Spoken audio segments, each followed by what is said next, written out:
SUVs are all the rage at the moment, but for some people, style is more important than size. And that's why these three compact premium SUVs exist. But which should you choose between the new Jaguar E-Pace, the new BMW X2, or the again new Volvo XC40? Look, it's Britain versus Germany versus Sweden. It's like the Eurovision Song Contest, only with cars. To help you decide if any of these get nil point, I'll see how stylish they are. Essentially, it's a design oxymoron. Check their practicality. This boot is just functionality-tastic. And find out what they're like to drive. Now, the worst thing about it is how it deals with bumps. But first of all, let's look at how much they cost. The XC40 starts from just under £28,000. The Jaguar E-Pace starts from just over £28,000, and the BMW X2 is the most expensive. It starts from just over £30,000. But those are the manufacturer's list prices. What actually matters is the price you pay at a dealer. So make sure you click on the pop-out banner in the top right-hand corner of the screen or on the link below the video to go to carwow.com to see the best deals you can get on these cars. Right now, you can get an average of £2,300 off a Jaguar E-Pace through CarWow. And although the savings on the Volvo and BMW are smaller, £1,000 off the Volvo isn't bad. At the moment, you'll only get a few £100 off the X2, but it's a virtually brand new model, and those savings should get bigger in due course. No matter how much you pay though, you'll want a car that you're happy to have parked outside your house. So which of these looks the part? This car is a classic example of a manufacturer trying to fill absolutely every single niche, because it's supposed to be a jacked up SUV but also sleek and sporty. Essentially, it's a design oxymoron. However, this isn't something you'd say about the XC40. Volvo's really nailed the design of this XC40. I mean, it just looks cool, and you can really alter the feel of it depending on the paint scheme. So you can get like a bright colour, two-tone, or if you want to look like a gangster, you can go for fully murdered out black, rolling on 20s. The E-Pace, on the other hand, is a very different beast. I really like what Jaguar's done with the design of this car. So it definitely looks like a slightly cuter baby F-Pace, and they've tried to signify that with this little graphic up here on the windscreen, which is a mother Jaguar with its cub, which must be the E-Pace. That's really, really tacky. Hopefully that won't be what you think when you look inside. After all, you'll spend a lot more time inside your SUV than admiring it from the outside. So, which of our trio has the most up-to-date technology? Which has the classiest cabin? And which is the most comfortable? This Volvo definitely feels the most youthful here on the inside. The interior design, it's cool, it's modern, it's fresh. I like the way this one has these inserts here as well, it just helps brighten it up. Generally, quality is good, but there are a few bits and pieces that you wouldn't find in a German car, such as the way this trim doesn't fit particularly well. Oh well, I can kind of forgive it for that, because generally this car is making me feel young. It's clear that Jaguar's tried to make this car feel like a sports car inside, even though obviously it's jacked up. By the way, they've actually separated the driver from the passenger with this big centre console here, and the swooping, sloping design of the dash, although I think it's a bit too expansive. Also, when you sit in the car, you see this big bulge in the bonnet, which is kind of cool, even though you've got a good view out like you'd expect from a tall vehicle. Now, what's not so great though is some of the material. So up here, that's all nice and squidgy, and that's fine. What's not so fine is some of the plastics around here, they're a bit cheap down here, and this shiny bit of trim down there, it's not so great. Also, there's this infotainment screen, which is at an angle, and depending on where the sun is, it can just reflect off there, and you can hardly see anything at all. The interior design of this X2 is identical to the slightly less expensive X1, because essentially it's the same car. It is an X1 that's just been squished. That does mean that you've got the same functionality and the same excellent quality. I mean, everything just feels sturdy. But can you see anyone sitting in the back? And what will they be able to see? While it's perfectly acceptable here in the back of the X2, it is the least room in terms of headspace. Another thing is that kids might find it a bit annoying that the windowsill is quite high, so they're going to be struggling to peer out. Poor kids. Poor kids. Perhaps they're pining for the Volvo. When it comes to the rear passenger space race, yeah, Sweden is the clear winner. It's just so roomy back here. I mean, look at it, loads and loads of room. I like the fact that you can get this big glass roof, and it actually opens, plus it doesn't really impede headroom as well. Look, loads of it. I also like this as well, the way Volvo have designed the door inlays, so they're cut away and they've got some contrasting carpety material in there, which are kind of cool and brightens things up a bit. The only thing I don't really like is this bit here, this bit of plastic, which just feels a bit cheap and tacky. And how does the Jaguar compare? There's plenty of room here in the back of the E-Pace. Look, loads of leg room.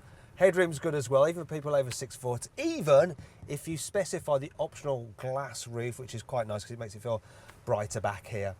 One thing I should point out though is this. The runners for the front seat kind of eat into the foot space, so your feet always feel a little bit cramped if you're going for longer journeys, and that's a bit annoying. I'm annoyed. Happily, you won't be too annoyed if you're fitting a child seat in any of these 3 cars. It's easy enough to get one in through the rear door, and in all 3 cars the ISOFIX mounts are easy to locate. They're particularly good in the BMW and Volvo because they're under flip-up covers. There are covers in the Jaguar too, but you have to remove them before you can fit the seat, and they're far easier to lose as a result. Overall then, the XC40 seems to be the most practical so far, but will it still be ahead once we look into the boot? You get the feeling that BMW's engineers haven't really paid that much attention to this car's boot. For starters, the opening is kind of quite small for an SUV, and while there is a load of space under there, you can't quite fit the load cover in. Trust me, I've tried many times, it won't fit. Then there's this big low lip to lift stuff over, but the worst problem is this. If I want to fold down the seats, I've got to walk around here and do it from the inside of the car. If you want to see just how well things can be done, take a look at the Volvo. This boot is just functionality-tastic. So you can fit the load cover underneath the false floor. Look at that, isn't that brilliant? You can actually use the false floor as a divider. There's these little hooks that I can hang a bag off. And if you want to fold down the rear seats, well on this particular car I've got here, all I have to do is press a button. And they fold down electrically to reveal a nice flat load floor. Speaking of which, there is no load lip either. They thought of everything. As have Jaguar. Well, almost. Boot functionality on the E-Pace is actually pretty good. The only thing that I can complain about is the fact that you can't put the parcel shelf underneath the false floor, so you have to just lie it there. But, you know, you haven't got much of a load lip at all. In fact, that doesn't really count. And you can fold the seats down from here, and when you do, you get a flattish load floor. Overall though, the Jaguar has the smallest boot, and what may surprise you is that despite its sleek shape and not being that easy to use, the BMW has the largest boot capacity, more than 100 litres bigger than the Jag, with the seats down. So, is this the start of the X2 clawing some ground back? Next, we'll be looking at how good the cars feel to drive, and that's something BMW has always been famous for. Now this X2 is the most sporty looking of the 3 cars, and it feels by far and away the most sporty to drive. So it's the only one really that corners with any kind of serious enthusiasm, and if you're on the right road it can be quite good fun the way it just grips and goes. But it's pretty hard finding the right road unless you're on a racetrack, because the suspension is just so firm that you end up getting bounced about all over the place. Now this one actually has the adaptive suspension, and I've got it in comfort mode, and yeah, it doesn't feel all that comfortable. If I put it into sport, it gets even firmer. I mean, now it's just horrendous. What's not so horrendous is the engine's performance. This 2-litre diesel is really good. You put your foot down, it responds, and it works very well with this 8-speed automatic gearbox. This is a brilliant gearbox. You've got to find the right road for this car, otherwise it's just a bit of a nightmare. This ain't the right road. Maybe a smooth one in Germany might be. So, the BMW was something of a surprise, an unpleasant surprise unfortunately, but will the Volvo also confound my expectations? I'm about to say something I've never said before. This Volvo drives better than the equivalent BMW and Jaguar. It's a fact. They've built a really good car with this. It does exactly what you want an SUV like this to do. It's comfortable, it's easy to drive, it's fuss-free. Yeah, it doesn't grip the road quite as vigorously as the BMW, you know, it's not as sharp, but it's just a nicer thing to travel in for most of the time. And the engines are good as well. They're more than up to the task. So this is the T5, 250 horsepower. It flies. You're not going to really bite with this engine. More people are going to go with the D4. And that's a strong, punchy diesel and should return around 40 miles per gallon. Yeah, well done, Volvo. Next, we're into the Jaguar. Could it be 3 out of 3 for surprises?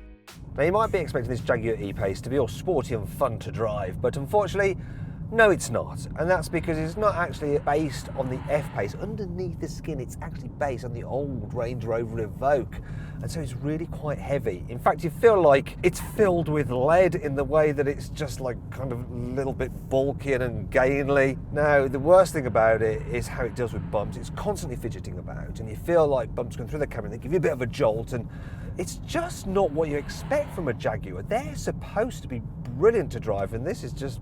it's just very, very average at best. Really quite disappointed here.